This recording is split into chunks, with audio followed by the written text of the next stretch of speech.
अस्सलाम वालेकुम। ये देखें यज़मान रोड, बहावलपुर का यज़मान रोड। ये पिछले कोई 10 सालों से मैं ऐसे ही देख रहा हूँ। ये रोड बनता है, टूट जाता है। इसी तरह सीवरेज का इसका सिस्टम है।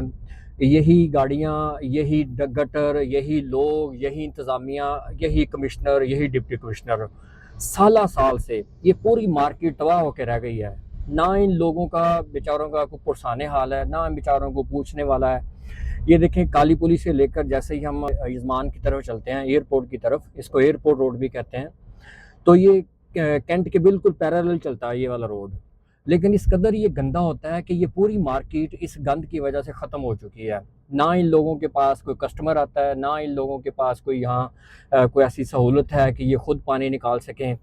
इतनी स्मेल होती है कि इस इलाके से गुजरना मुश्किल हो जाता है। जिनके पास गाड़ी है वो तो अपना शीशा वगैरह बंद करके जल्दी जल्दी निकल जाते होंगे। तो जिन लोगों के पास मोटरसाइकिल है, उनके पास मोटरसाइकिल के सिवा कोई चारा ही नहीं है।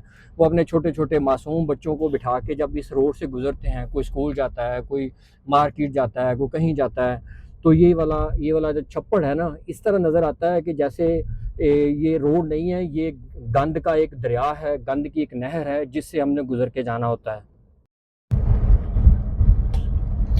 बस हम दुआ ही कर सकते हैं कि अल्लाह ताला हमारी इंतज़ामिया को हदायत दे, हमारे हुक्मरानों को हदायत दे कि कम से कम जहाँ से लोगों ने आना जाना है, गुज़रना है, जहाँ उन्होंने रहना है, उनके घर हैं, उनके बच्चे वहाँ खेलते हैं, घूमते फिरते हैं, वहीं मार्केट है, वहीं हॉस्पिटल है, वहीं स्कूल है, तो वो इलाका भी अगर साफ़ नहीं है, वहाँ गंदगी है, वहाँ हर वक्त मच्छर हैं, बदबू है, तो क्या फ़ायदा है ऐसी इंतज़ामिया का, ऐसे माशरों का या ऐसे शहरों का।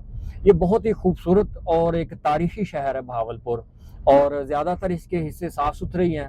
लेकिन ये वाला एक ऐसा हिस्सा है, मुझे समझ नहीं आती कि इंतज़ामिया के पास मशीनरी नहीं है, विज़न नहीं है, या इंतज़ामी मामलात पे उनके पास कोई ऐसा इख्तियार नहीं है कि क्यों क्यों ऐसा नहीं कर पा रहे कि पिछले 10 सालों से इस रोड का इतना बुरा हाल है कि यहाँ से गुज़रना मुश्किल हो जाता है। बहरहाल हमारा काम है एक मैसेज क्रिएट करना लोगों के लिए, लोगों की भलाई के लिए, और उम्मीद है कि इसका अच्छा हल भी को निकल आएगा। हम दुआ गो हैं कि अल्लाह ताला हमारे मुल्क को, हमारे शहरों को साफ़ सुथरा बना दे, हमें कोई ऐसी इंतज़ामिया, कोई ऐसा हुक्मरान अता कर दे जो हमें इन बुराइयों से, इन बीमारियों से, इन परेशानियों से निकाल दे। अल्लाह ताला हम सब का हामी व नासिर हो।